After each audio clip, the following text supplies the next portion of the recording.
I'm not the one who needs to control. Stay out of my wife's head.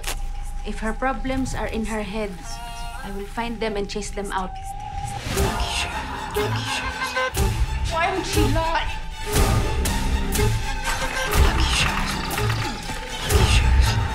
Allow me in.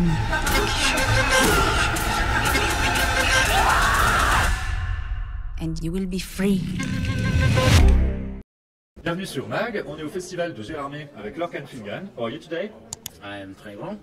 Merci. Not your first time in the Vosges? No, second time. Yeah, with Vivarium, like 3 years ago, I guess? Yeah.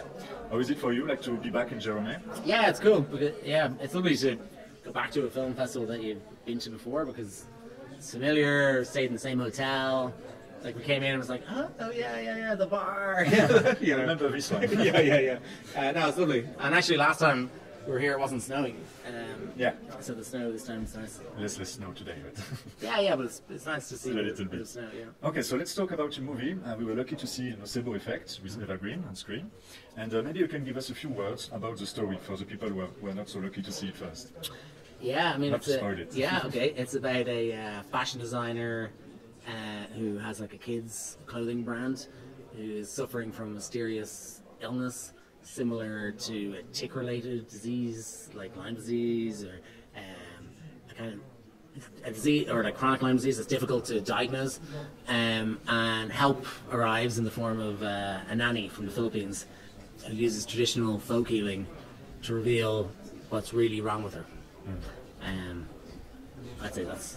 I think there is this Philippine point of view, which is quite interesting, because for me it was very funny, because 1 week ago I was in Cebu Island. No way. No, seriously. Really? So, seriously, Really? like just 1 week ago, and just before to go to Gérardmer, Yeah. I was just thinking about this island, and it's in the south of Cebu. Yeah, one of the yeah. characters from there. Yeah. I wanted to ask, why did you choose a Philippine point of view? Because I've been in many festivals this year, and I noticed there are many aspects, like in Huesera, it's also Yeah. here, it's in Mexican, Yeah. folklore and rites. Attachment is it's Yiddish rites and rituals, and you decided to go in South East Asia, in Philippines. Yeah, Why? Visayan folklore. Because, well, really the research just led us there. So, like, started researching. We were interested in placebos and nocebos, and me and the writer had read this book called Placebos and Nocebos and the Mind-Body Connection, which is like a study in medical anthropology.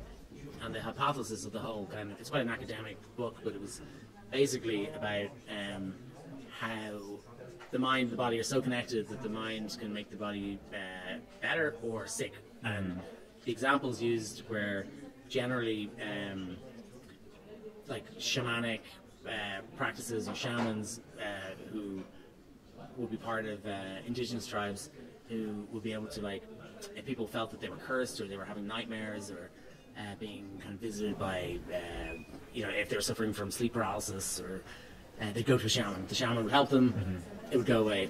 But if there was an absence of the shaman, which happened to the Hmong refugees in the US, they actually started dying one by one. And it's the same with, it happened in the Philippines as well, after the war, and also in Australia, the Apache tribe in the Central Australia had the bone pointing. They don't believe in imprisonment, so if someone has committed a terrible crime, you'd be sent to the Kudacha. It was like a shaman who'd like point a bone at you to make you die, but because they'd grown up their entire lives believing that, it would actually work. They become terribly sick, and there's documented cases of people turning up in hospitals in Australia, and the doctors can't figure out what's wrong with them. There's nothing physically wrong, but they die. So that was interesting to us. And we, in Ireland, there was a pre-Christian kind of pagan Ireland. We had these what were called wise women, kind of healers, who were held very powerful positions in society, they're very connected to nature, and they were able to kind of cure people. But that got eradicated through the arrival of Christianity and being colonized by the British. And in the Philippines, the arrival of Christianity with the Spanish, there was only like a 10-year gap between Ireland and the Philippines. They had these women as well, the Babylon, who were very powerful kind of healers. They got demonized, called witches. They were actually murdered, everything. But because the Philippines is so big and so spread out across like more than 7,000 islands, they still have a strong tradition of folk healing. So we kind of, our research led us to the Philippines, and particularly Cebu and to Sequoia. Yeah, and especially when you're talking about Cebu, Yeah. 1 week ago there was this special festival. Like every year, there are thousands of people coming from everywhere, and with different kind of masks for different rituals, celebrating the death of Magellan. Okay. So when you're talking about colonialism, it's very deep in the Philippine society. It's part of their, it's almost like a scar in their kind of cultural psychology. So, and a lot, and it's the same thing happened in Ireland, where like people would almost be ashamed of believing in fairies and banshees and all the folklore that we would believe in. It's similar there, where it would seem like backwards to believe in this stuff, and there's almost like they're ashamed in a kind of modern consumerist capitalist society to also believe in this other stuff.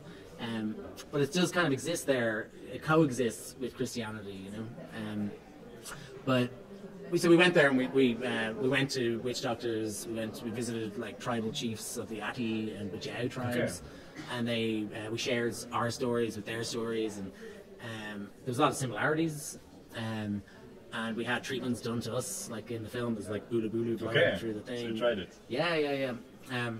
And then when we saw that, the story is something we want to develop, because also in the Philippines there's this harsh contrast between the kind of ancient and the indigenous, and a very kind of capitalist American, because after the Spanish left, America actually like bought the Philippines essentially for a while.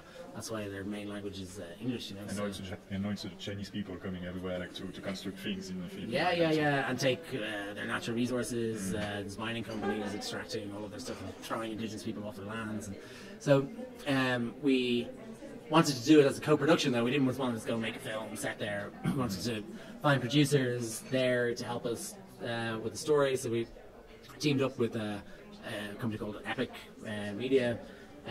Bianca and Brad, we met in China at a co-production market in Macau, and we got on very well. They liked the story, and they wanted to help us, and so it began. And we brought on a writer from Cebu, Ara Chaudhary, who helped us with the scenes that were set there. Everything seems very true. Yeah, and then Chai is... I've been there, so 1 week ago, so... Chai Fanasi is from there, also, the main actor. Okay. So the language is Cebuano. Yeah, I noticed it's written at the end of the movie, and you also have something interesting, a picture I really like in your movie. Yeah. It's a picture of the dog, the sick dog, because when you're in Philippine Islands, they're everywhere, with the disease, members don't have really a good skin. And it reminds me Anubis, the dog from Egyptian. Because it's leading deaf people. So, maybe there is a... But also in their folklore, they have like, in our folklore, a woman could turn into, but it's more like they go into a trance. They see through the eyes of a hare, it's like a rabbit, and use that as a familiar to go and find out what's going on, And in the Philippines, it would be a dog. That's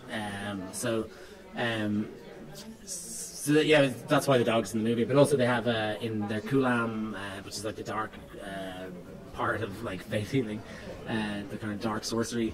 There's something called Mamabarang, which would use like a practitioner kulam or a witch that will use insects to go inside like people. So the tick kind of works on the level of being part of the folklore, the Mama Barang, and also the the symptoms that Ava Green's character is suffering from are very similar to Lyme disease, chronic Lyme disease, which is kind of an undiagnosable illness. Some doctors say psychosomatic, some people say that it's in the blood but it just can't be detected, and also obviously is a metaphor for a parasite that sucks until it gets fat and falls off. And which can also give you some nocebo effects in a sense. Totally. You don't know exactly how it's working. So there is this part which is very interesting, I think, and there is also something we need to talk about, because it's not only a fantastic movie. Like for me, you subscribe also to a political point of view. Why did you decide? without spoiling, we cannot see your movie without thinking about recent drama the last years, like in 2013 with the Rana Plaza, you know, in Middle East when everything was destroyed because of big companies. Why did you decide to use Fantastic movie and to talk about political issues from our society? Well, I think it's interesting to use genre as a way into discussing themes that may not be as accessible unless it's like a documentary or a drama or something about these ideas, you know, that how a kind of capitalist society has built into this kind of, you know, neo-colonialist world of consumption, and how we in the West actually don't really think about how we can buy things so cheaply, that there is a chain that links us. You're disconnected from it. Oh, totally. Not even, we do actually know, probably, yeah, but it's a cognitive dissonance where we don't want to associate. So it's like, for us it was a way of creating awareness, a little bit of activism through a genre film. I think it's also something we can feel at the beginning of the movie. You don't using the same color. It's pop, you know, like publicity. Yeah. Like everything is clean, and at the end, it's evolving with something much more darker in a sense. Yeah, and more realistic in a way. yeah. There is a sentence I really like too in a movie from the nurse. She's saying something like, "There is something inside you. I need to show it to you to make you feel it in a sense because you are sick.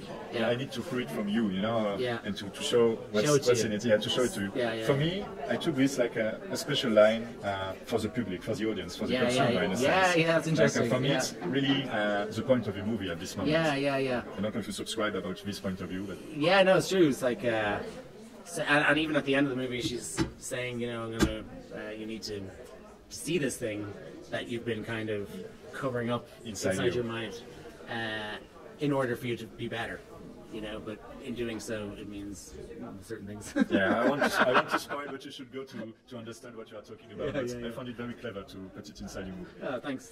So that was the writer. That was the writer's dialogue. So I'm sure he'll be delighted. Yes. Thank you for your time, because you need to have your masterclass. So and us to see another movie. So okay, good. Thank you. À bientôt.